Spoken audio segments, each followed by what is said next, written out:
Ya estamos de regreso en esta cobertura electoral, camino a la Casa Blanca. Unas elecciones que definirán el rumbo del país con un nuevo presidente. Cambios en la composición del Congreso, gubernaturas en juego e importantes proposiciones en estados, condados y obviamente ciudades, municipios. Pero vamos a ver precisamente cómo luce ese mapa, qué hay precisamente y lo que nos dicta la historia conforme las elecciones. Mi estimada Adriana, vamos contigo y los detalles. Así es, Jorge, muchísimas gracias. Y es que cuando hablamos de unas elecciones históricas, no solamente el 2024 ha sido un año de elecciones históricas, nos vamos, por ejemplo, nos remontamos a 1936, hace 88 años más o menos, donde todo el país, o prácticamente todo el país, se pintaba de azul. En ese momento, Franklin D. Roosevelt contra Alf Landon. En ese momento, el demócrata Roosevelt ganó pues las elecciones. En ese momento se pintó todo el mapa de azul, ganándose la mayoría de los estados. Solamente algunos estados del norte en la costa del este los perdió, pero con 8 puntos, digamos, electorales, pero el resto pues tuvo una mayoría de votos electorales por 523. Después nos vamos al año quizás que todos los estadounidenses recuerdan, 1984. Walter Mondale contra Ronald Reagan. Ese año se marcó rojo absolutamente todo. Casi que la mayoría ganó 525 votos electorales en ese momento contra 13. ¿No? Así vemos un poco por qué se hizo historia, porque fue un año pues, en que Ronald Reagan arrasó con todo esto. No venía de un pasado político, pero pues la gente lo quería mucho, quiso mucho a Ronald Reagan en ese momento, un gran comunicador, una persona que le llegaba al pueblo de verdad y a esta clase trabajadora. Nos vamos al 2016. Unas elecciones también históricas. Hillary Clinton contra Donald Trump. 306 votos logró en ese momento Donald Trump, ganando esas elecciones contra 232 Hillary Clinton.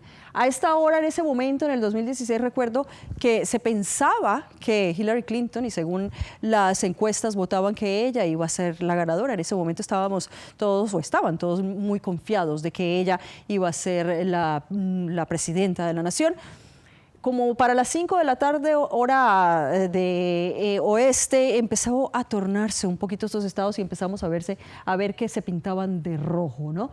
Entonces, pues Donald Trump sorprendió en ese momento llevándose pues, de estos 306 votos electorales y sorprendiendo a muchos y dando de qué hablar, obviamente, y ahí empezó toda esta historia con el expresidente Donald Trump. Nos vamos ahora al 2020.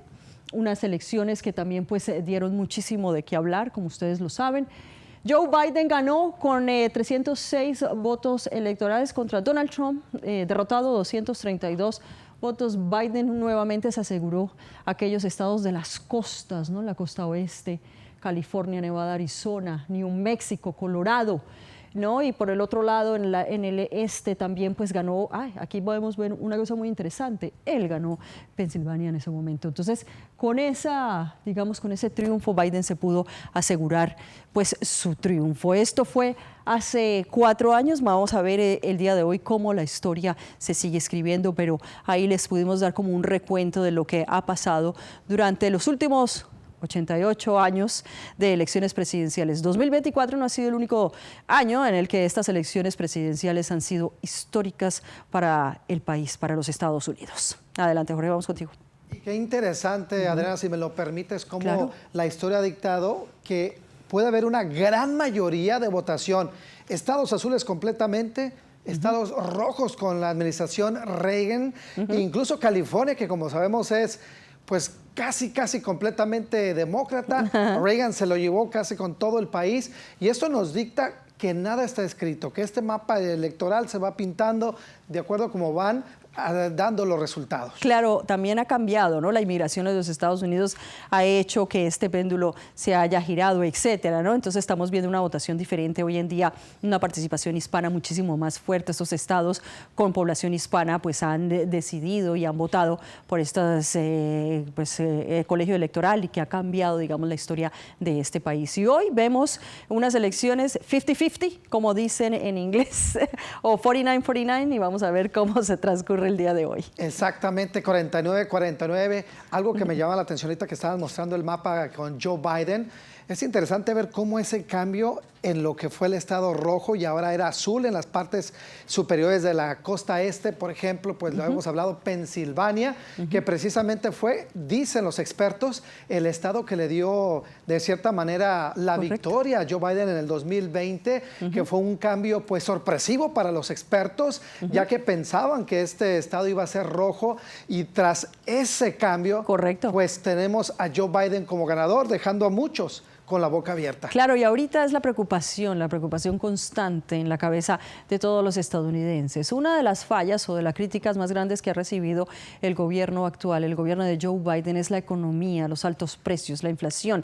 La clase media no está pudiendo pagar por el mercado esos alimentos que llevan a casa. Entonces, ¿qué pasa? Que en estados como Pensilvania, donde hay gran mayoría de clase media, de clase trabajadora, pues no sabemos por quién va a votar esta gran mayoría, ¿no? Entonces, la gran mayoría sí están contentos con lo que han visto durante los últimos 4 años o realmente quieren un cambio por el lado republicano. O quizás una mujer será el cambio. Es esta mujer la que nos va a traer, digamos, unos mejores precios, unos mejores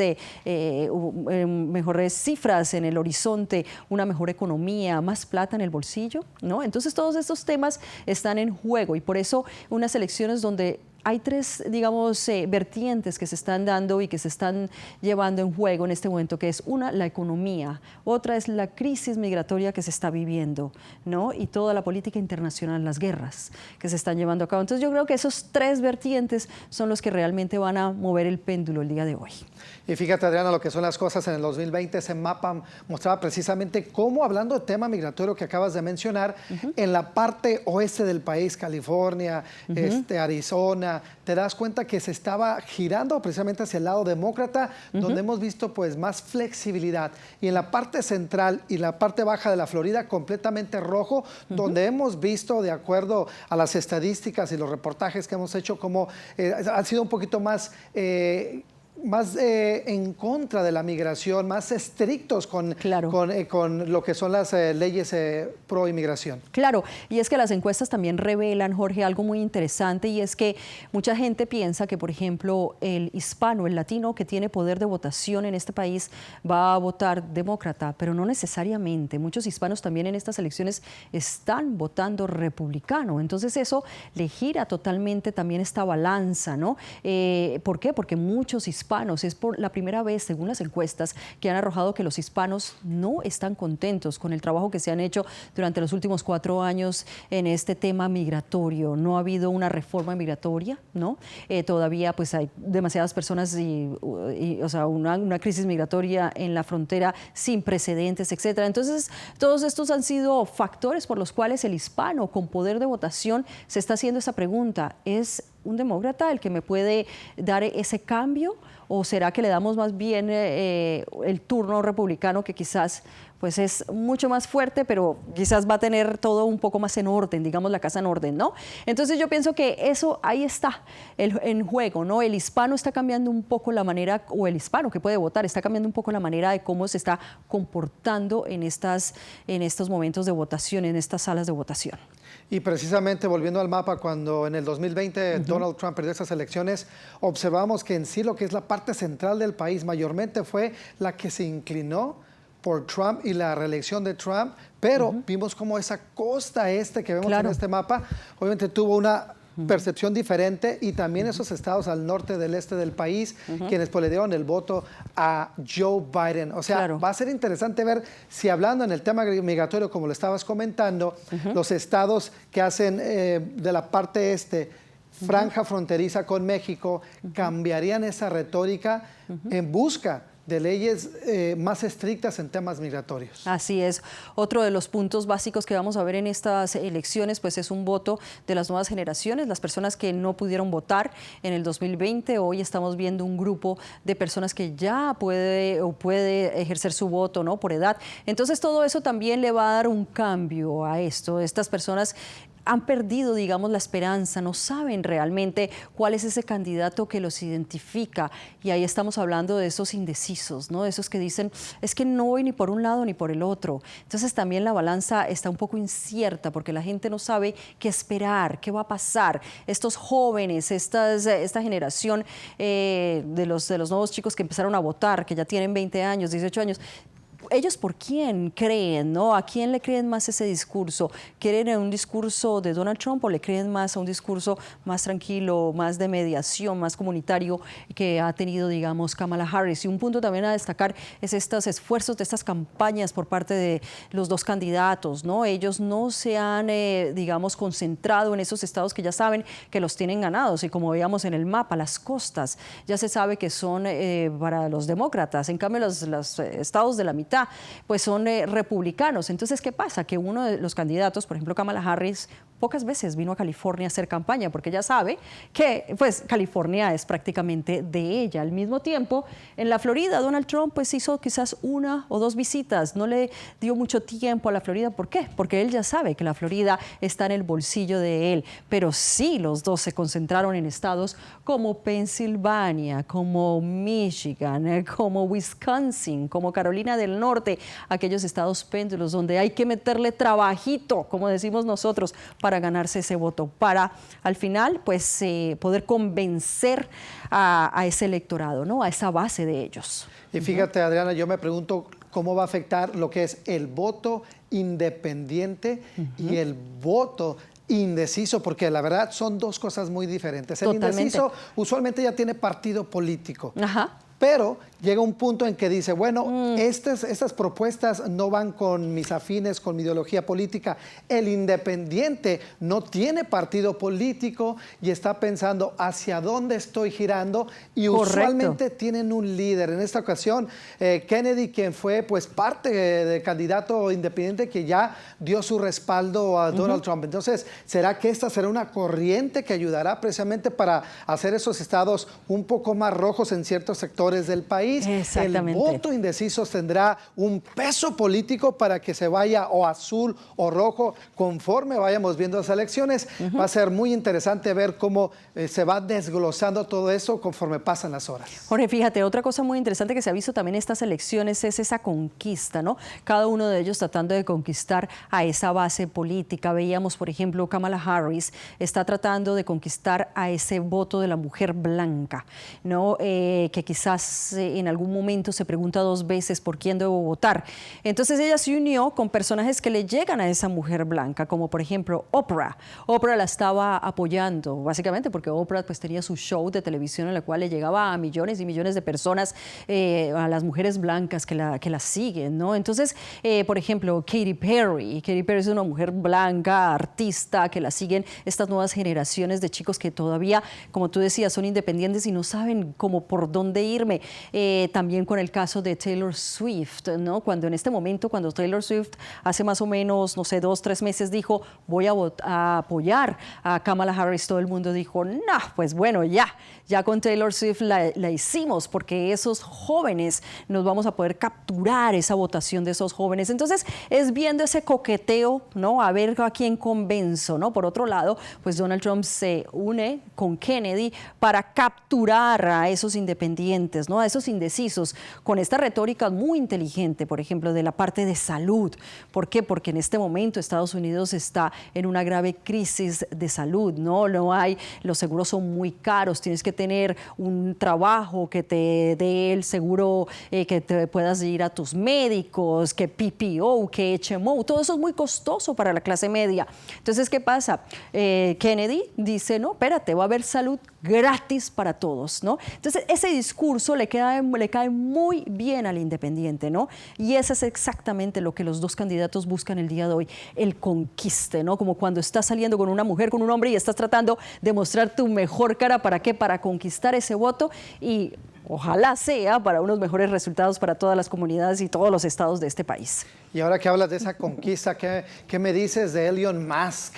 Este gran empresario que le ha dado 100% el soporte a Donald Trump, tiene millones de seguidores en las redes sociales, muchos lo ven como un hombre visionario. Y hablando del tema de Taylor Swift, que tú puntualmente comentaste, es interesante porque cuando ella surge como artista, muchos de sus seguidores estaban en los estados rojos. Sí. Incluso recuerdo, si tú también lo recordarás, que varias personas que seguían a esta cantante incluso quemaron sus discos y todas estas cosas de propaganda que tenían. Entonces, obviamente, si bien ayuda, también puede ser contraproducente. Claro que sí, ellos se la juegan. Lo que pasa es que esto es un juego de cartas, ¿no? Es como cuando tú estás jugando en el casino, estás botando cartas. A ver, ¿por qué lado esta carta? Es la carta poderosa que me puede dar estos votos que yo necesito. Porque tú sabes que por un voto, ya un voto electoral cambia toda la historia, ¿no? Un estado cambia toda la historia. En este caso, pues el estado que hoy se está viendo, digamos, en la mira, pues es Pensilvania, ¿no? Todos quieren conquistar a este estado de Pensilvania, que como tú lo mencionabas, pues es un estado que ha cambiado un poco la manera como votaba. Era un estado muy blanco antes, pero hoy tiene una inmigración muy constante de personas de clase trabajadora que podrían cambiar. Otra cosa muy importante, en Florida, por ejemplo, pues el cubano por siempre ha votado republicano, pero en esta ocasión parece que el cubano de las nuevas generaciones podría llegar a cambiar esta perspectiva porque está cansado de esa misma retórica política, crítica y digamos, de ataques. Entonces, también le puede dar, digamos, una ayudita por ese lado. Entonces, vamos a estar viendo cómo se desarrollan estas votaciones en el día de hoy y cómo este mapa se empieza a pintar de los diferentes colores, azul o rojo. Azul o rojo, obviamente lo estamos siguiendo muy de cerca. Otro de los temas importantes también es la religión. Tenemos que tocar ese tema. Candidatos obviamente han profesado su fe. Sin embargo, ha habido pues un distanciamiento enorme de cómo han movido sus campañas, ¿no? Lo que es Donald Trump más conservativo, más apegado a lo que es la religión, buscando obviamente el apoyo. Y también Kamala Harris, por su parte, yendo a iglesias, también buscando el apoyo. Pero bueno, así están las cosas, mi estimada Adriana. Vamos a seguir más adelante contigo y esa fascinación de ver cómo se empiezan a pintar los estados de acuerdo a estas elecciones presidenciales. Jorge. Así es, adelante.